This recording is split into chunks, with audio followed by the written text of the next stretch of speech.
So ఇప్పుడు ప్రతి ఒక్క చోట వినే మాట breakup breakup breakup. So breakup ఈజీగా చేసేస్తున్నారు. దాని తర్వాత ప్రాసెస్ ఏదైతే ఉందో మూవ్ ఆన్ అనే ప్రాసెస్ చాలా కష్టంగా ఉంటుంది. డిప్రెషన్లోకి వెళ్తున్నారా, లేకపోతే వాళ్ళు చాలా బాధలో పెయిన్లో ఉంటున్నారా, వాళ్ళకే అర్థం కావట్లేదు. ఆ ప్రాసెస్ని ఎలా మనం ఫేస్ చేయాలి? కొంతమంది తొందరగా మూవ్ ఆన్ అయిపోయి ఉంటారు. అది వాళ్ళకి పెయినే. ఎందుకంటే వాళ్ళ ఎమోషనల్ ఇన్వెస్ట్మెంట్ కానీ ఎనర్జీ కానీ మేబీ కొంచెం తక్కువ ఉండొచ్చు. లేదు అంటే హ్యాండ్లింగ్ తెలిసిన వాళ్ళు అయి ఉండొచ్చు. ఆ పెయిన్ వారం రోజులు, వారం 10 రోజులే ఉందంటే that is pain.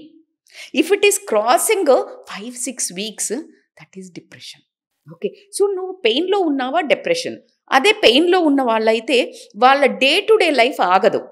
Though they were carrying ఆ పెయిన్ని అనుభవిస్తూనే వాళ్ళు డే టు డే లైఫ్ని ప్రాసెస్ చేస్తూ ఉంటారు నార్మల్గా. అంటే కొంచెం కష్టతరమైనా సరే పుష్ చేసుకొని కమాన్ ఆగద్దు కదా.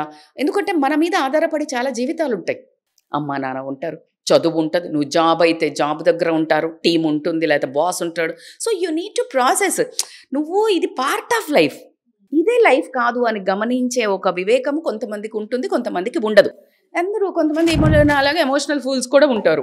నేను చాలా emotionally weak Lasya. But now over the period of time నేను టేక్ ఓవర్ చేసిందంటే ఓకే, ఎమోషన్స్ రావద్దు, నేను బండబారిపోతానా, నేను చెడు అవుతాను, చచ్చినా గాను నేను ఇలాగే ఉంటాను. బికాజ్ నేను అదే మనిషి, నా టెక్నాలజీ అది, నా బాడీ తత్వము, నా మైండ్, నా బిహేవియర్ అది. నువ్వు మేడం మీరు మళ్ళీ మోసపోరంటే ఖచ్చితంగా మోసపోతా, ఫ్రెండ్స్ తోటో రిలేషన్లో. ఎగ్జాక్ట్లీ. అండ్ ఎలా బయటకు వస్తావో ఈ రిలేషన్ నుంచి ఏం నేర్చుకున్నావు, వెరీ ఇంపార్టెంట్. మిస్టేక్స్ చేయకుండా ఉండవు. Do more mistakes but don't do same mistake.